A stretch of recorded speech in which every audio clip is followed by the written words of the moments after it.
Welcome to another episode of Class Haven Farm. So what are we doing today? Well, today I was going to go over the playhouses that I use as some makeshift chicken coops for my girls. I guess since one of the last videos that I did, I had a lot of interest and a lot of people contacted me about, hey, what do you do with those playhouses and how do you use them for your chickens? So I'm going to show you guys kind of how I have these set up, and I'll also take you over to where our new goats are, because we got goats on Christmas Eve, and I'll show you how we lay everything out for our two goats.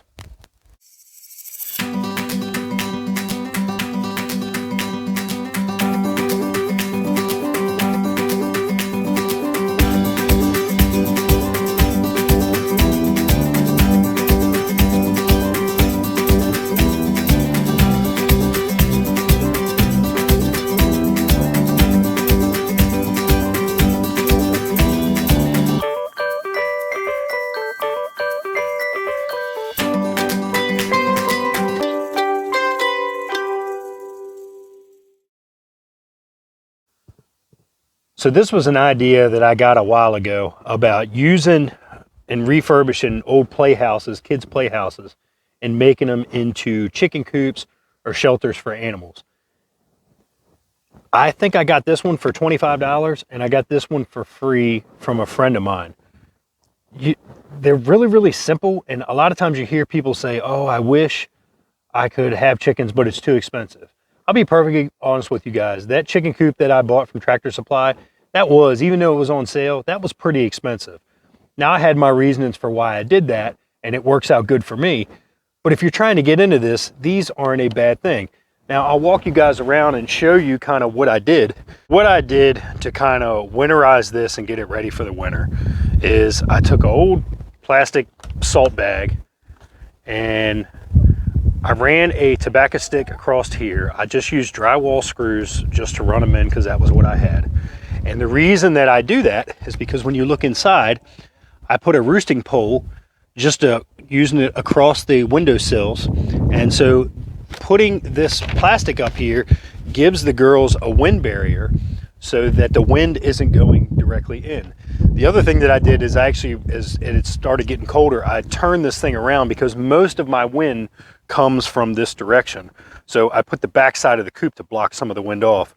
The other thing that I did with the windows is I just had some old lattice board, and I just took that, I ran it across, I put one drywall screw here, one here, and I ran one in the middle to keep this door from moving back and forth.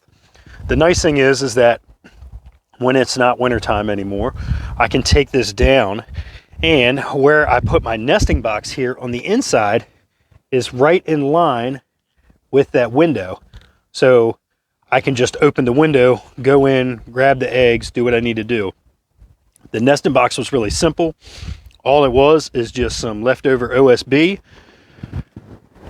Took a staple gun, glue gun, put it together. It doesn't need to be anything prim and proper. It just needs to function and work. So I'll walk you guys around. Kind of did the same thing on this backside, and this just keeps these from opening up. And in the summer months, you can take it off, and I think what I'll probably do is I'm probably going to put a hook here so I don't have to do this, but this was just what I did because I had lattice board laying around. So it's just what I did to make it work.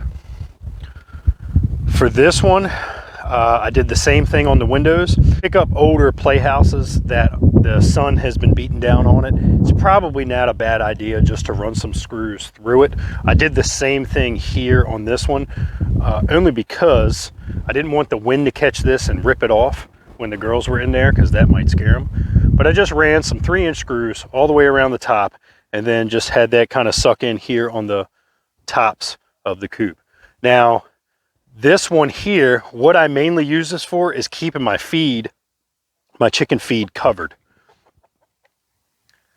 As you guys know, egg prices are through the roof right now. The reason why egg prices are through the roof is a couple different things. One, gas prices and diesel prices. I used to pay $17 for a 100-pound bag of feed, getting it from the Amish. I'm now paying $25 for a 100-pound bag of feed. So you're fighting that battle. The other battle that you're fighting is there's a bird flu going on right now. So with chickens, the way the bird flu is spread a lot of times is from natural birds, migratory birds flying around. And if they come into your chicken coop and they start pecking around and they start coming into your hen yard, that's how our girls can get it. So what I like to do is I like to put my feed in here, so I don't have those animals coming in and trying to eat off of our feed. So this is just a feed playhouse. But again, I put a nesting box in there. Same thing, just put the nesting box in there so they can use it. It's really cheap. It's really simple. Like I said, I got this one for free, and I think I paid $25 for that one. You can find these on Facebook Marketplace. You can find them on Craigslist. You know what? If you probably just put something out on your social media platform to your friends and were like, hey, has anybody got any old playhouses they want to get rid of? You can use it for that. Here is the one thing that I will tell you guys that's probably the one thing that is the big drawback with these. There is no way, I mean, I guess I could put a door on there to close it off at nighttime. The reason that I don't have to worry about it is because I have this netting. So as you guys know, I have the Premier One poultry netting that goes all the way around. In the 2 years that I've had this netting, I've never lost a chicken to any type of a ground predator. Now I have lost them to aerial predators, which is another reason why I have the feed house, because it gives them a place to go and run for shelter in the event something's coming along. Now I will show you guys this. Since it is winter time, I went ahead and put some silk screen up around the run of my main coop. It's just always good to do that, especially with the winter time and the high winds and things like that. Chickens don't like wind, so they want to be able to go somewhere where the wind can be deflected and blocked off of them. Again, that's just silk screen. It was silk screen that was just laying around from an old job site, and I got it, and that's what I use it for. So I'll go ahead and walk you guys over here and show you our two new goats. So there on the left is Rosie, and there on the right is Hope. So I'll go and show you guys how I have their playhouses set up. Here's how we have everything laid out for the goats that we have. This center one here was the one that I was kind of using as the main area. It's got some openings here on this side and this side, so I just took the playhouses and I put them together. As you can see, I have bedding spread all the way around. This one I was actually using for the chickens at one point in time, and right now I'm just storing my heat light in there. We did have some temperatures that dropped down in like the low teens a couple weeks ago, so I did have the lamp in here for them. It was literally, I picked them up and those temperatures happened within 24 hours of having them. But just always good to just make sure that they're okay. What I did was I connected this playhouse into this one, so they can either stay in here or they can go into this main one. And Chicken Whisperer's trying to get them with some animal cookies. They're still not 100% sure about their new surroundings here. Just come over here, buddy, and they'll probably sit down with us. Now, I did have the idea of maybe getting some plexiglass and putting plexiglass over some of these big holes here, just to kind of help block some of the wind off. But for the most part, it's worked out really, really well for our goats. They have an opening here so they can come out, and I just make sure that I put plenty of straw down for them as bedding. And I put their hay in here so they have some dry hay. So you can kind of see it in there. And what they don't eat ends up becoming their bedding. The reason that we moved the goats over here, and if some of you have followed some of my other videos, over here is my grease pit. And down at the bottom of this hill, I can't cut this with the zero turn or the tractor or anything like that. It gets really, really steep on some of this. So my game plan is to let these goats come in here and just start. Now I understand I only have 2 goats, so it's not like they're going to be able to eat all of this down, but I think eventually we're going to pick up some more. And that's going to be what I use to kind of trim some of my hillsides here at the new property. I have the same problem over here. I just can't cut any of that. So if I can take this Premier One fencing and move it around periodically, especially after they eat some of this stuff down, then I can kind of keep it cut back that way. So, you know, it's funny, we bought the animal crackers for the goats, And you're dropping them on the ground there, bub. So I don't know, I had a lot of interest in these playhouses and a lot of people asking me questions about them.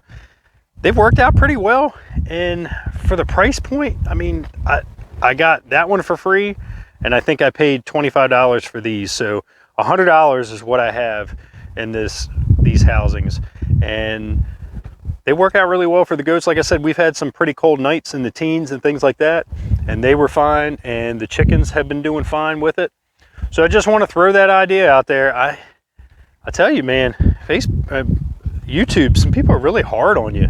I had a lot of people just on me about how much I spent on that coop that I picked up from Tractor Supply, and a lot of people saying you should build your own. The problem is I don't have time. Trying to do everything that I'm doing right now and working as much as I am to pay for everything that comes along with a divorce, it's hard. So it's hard to have that time.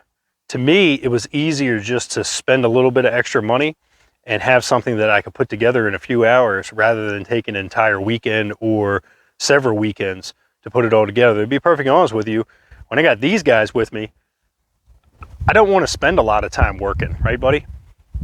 So we kind of want to spend some time doing fun stuff, like picking up baby goats and feeding them animal crackers. So that will conclude this video, just kind of a short video, something quick. And I'll leave you guys with the Chicken Whisperer here as he eats all the animal crackers. So Chicken Whisperer, is there anything you want to say to our viewers? Like and subscribe. Like and subscribe and comment down below. Yep, like and subscribe and comment down below. So we're getting really, really close to 1,000 subscribers. And I'm thinking maybe I'll have to get some t-shirts made up, maybe get some hats made up. I know somebody was asking about getting some t-shirts and maybe wearing them to school one day. So I don't know. Leave a comment down below and let me know what you guys think. Maybe we'll do some giveaway stuff when we hit 1,000 subscribers. So if you haven't subscribed yet, go ahead and subscribe to the channel, hit the bell so you can get the notifications. I try to put a new video out every Saturday morning around 6 a.m. We're definitely squeezing in on this one because it's Friday night, and we kind of came out and we're like, hey, we need to do a video because we've been so busy with everything going on. And like always, I'll see you on the next one.